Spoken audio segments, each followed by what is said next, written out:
بسم اللہ الرحمن الرحیم۔ السلام علیکم، میں ہوں آپ کا میزبان احسن چیمان۔ ناظرین، انتظامی امور کے حوالے سے chief justice of supreme court justice Yahya Afridi کے فیصلے خوش آئند ہیں، لیکن ان انتظامی فیصلوں کے تناظر میں اچھے کی امید لگانا درست اور جائز ہے؟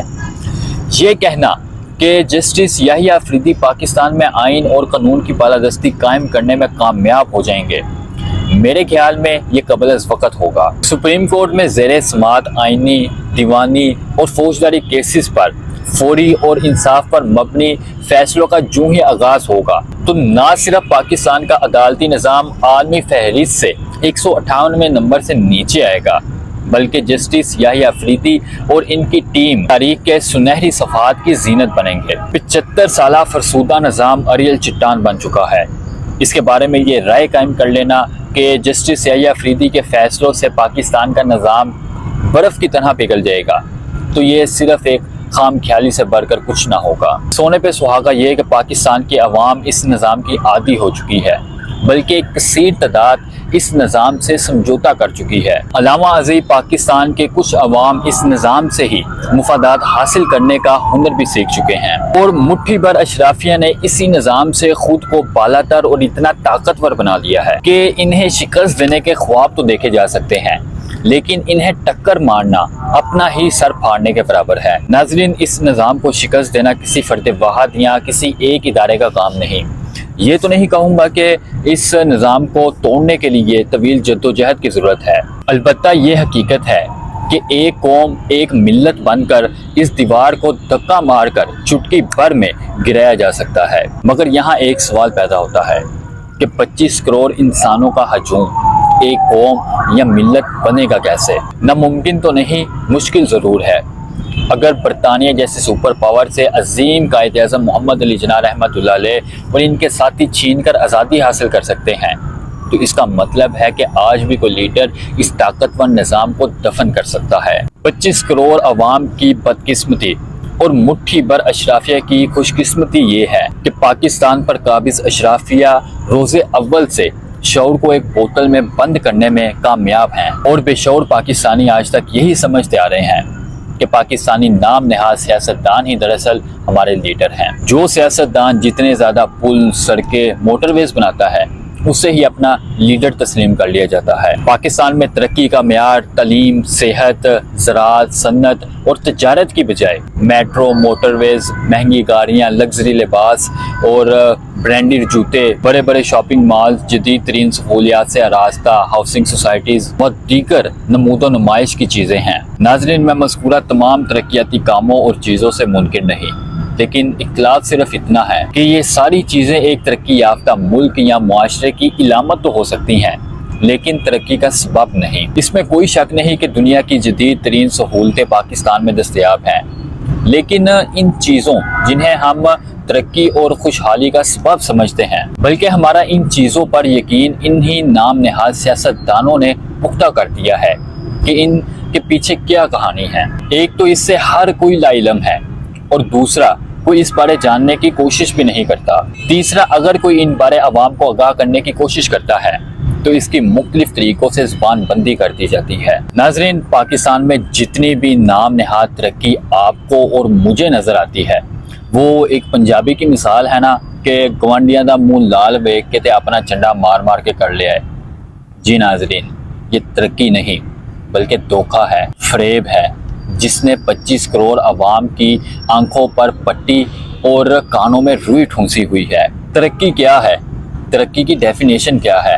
ہمیں اس سے کوسوں میل دور رکھا گیا ہے۔ جیسا کہ میں پہلے ذکر کر چکا ہوں کہ پاکستان کے کٹھن زدہ ماحول میں شعور کی بات کرنے والوں کو منظم طریقے سے کبھی پاگل، کبھی دیوانہ، کبھی غدار، کبھی سیکیورٹی رسک، کبھی انتشار پسند، کبھی کبھار تو دہشت گرد ثابت کر دیا جاتا ہے۔ اگر کوئی کہے کہ پاکستانی تعلیمی نظام سے دانشور، سیاستدان، استاد، وکیل، ڈاکٹر، انجینئر پیدا کیے جا سکتے ہیں، تو جزوی طور پر تو مان لوں گا، لیکن کلی طور پر ہرگز نہیں۔ کوئی مبالغہ رہی کا شکار نہ ہو تو بتاتا چلوں کہ معاشرے میں کچھ لوگ یونیورسٹیوں سے نکھر کر نکلتے ہیں، اور کچھ لوگوں میں قدرتی طور پر اپنے اپنے شعبوں سے متعلق صلاحیتیں موجود ہوتی ہیں۔ پاکستان اگر آج قائم و دائم ہے تو اس کا کریڈٹ یونیورسٹیوں کو کم، اور قدرت کی عطا کرتا پیدائشی صلاحیتوں کے مالک افراد کو زیادہ جاتا ہے۔ ناظرین دیکھیں، اگر پاکستان میں تعلیم، صحت، صنعت، تجارت اور زراعت کے ذریعے جدید انفراسٹرکچر قائم کیا گیا ہے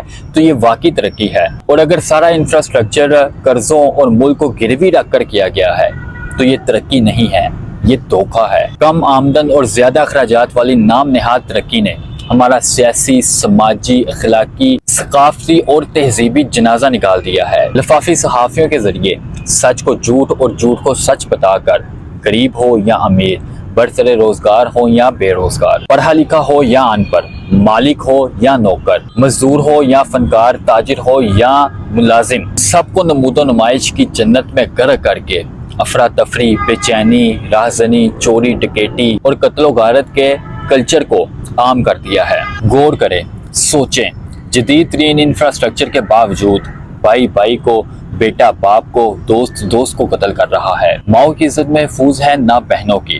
چادر اور چار دیواری کا تقدس پامال کرنا فخر سمجھا جا رہا ہے۔ سیاسی، سماجی اور معاشی عدم استحکام پاکستان کو تباہی کے دہانے لے آیا ہے، اور 25 کروڑ انسان بجائے اپنی کمزوریوں، کمیوں اور کوتاہیوں پر نظر ثانی کریں، دن بہ دن شخصیت پسندی کی دلدل میں پھنستے جا رہے ہیں۔ پاکستانیوں، مجھے اپنی اور آپ سب کی اپنے ہاتھوں لکھی تقدیر پر رونا آتا ہے، جن کو ہم آج بھی لیڈر اور اپنا محافظ کہتے ہیں، رتی برابر بھی شرم محسوس نہیں کر رہے۔ دراصل ہم ان کے چتر کھا کھا کر اس قدر عادی ہو چکے ہیں کہ ہمارے اندر ان چتروں کی درد کا احساس ہی ختم ہو چکا ہے۔ ہمیں اس وقت سے ڈرنا چاہیے جب ہم اپنے انہی نام نہاد لیڈروں سے یہ تقاضا کر رہے ہوں گے، یہ مطالبہ کر رہے ہوں گے کہ برائے مہربانی چھتر مارنے والوں کی تعداد بڑھائیں تاکہ ہمارا وقت ضائع نہ ہو۔ ناظرین، آپ سمجھ رہے ہوں گے کہ میں جذباتی ہو گیا ہوں۔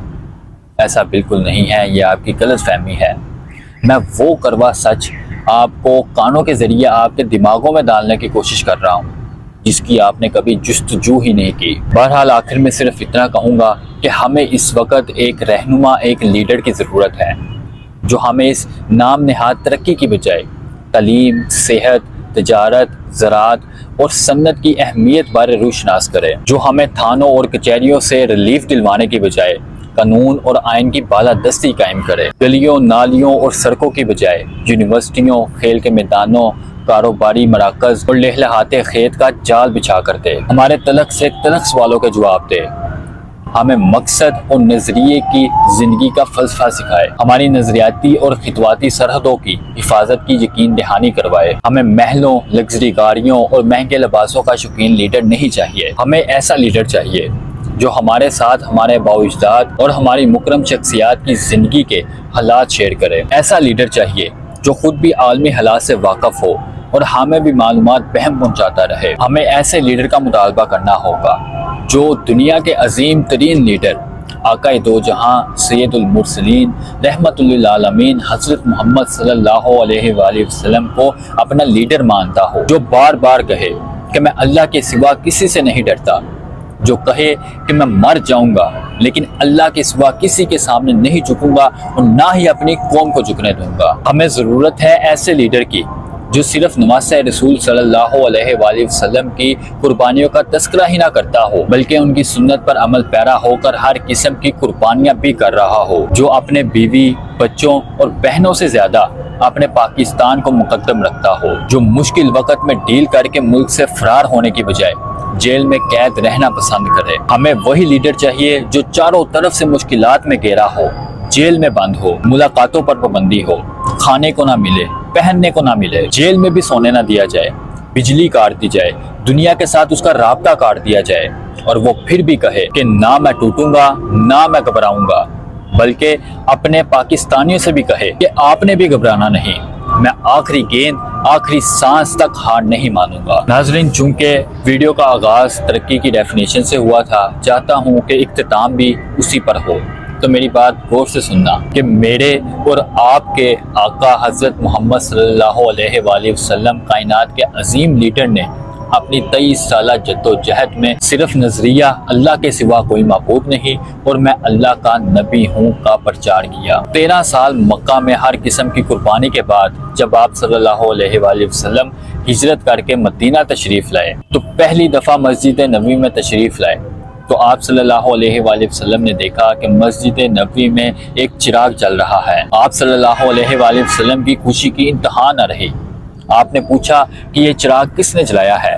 تو بتایا گیا کہ فلاں صحابی نے۔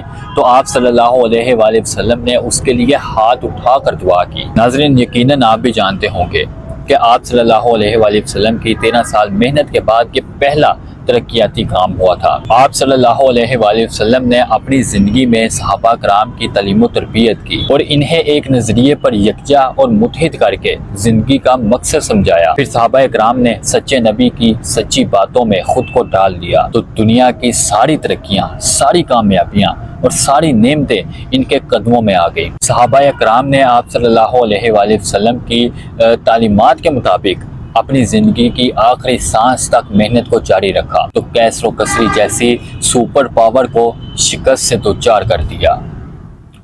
اللہ تعالی ہم سب کا حامی ناصر ہو۔ انشاءاللہ دوبارہ ملاقات ہوگی نئی ویڈیو کے ساتھ، تب تک کے لیے اللہ حافظ۔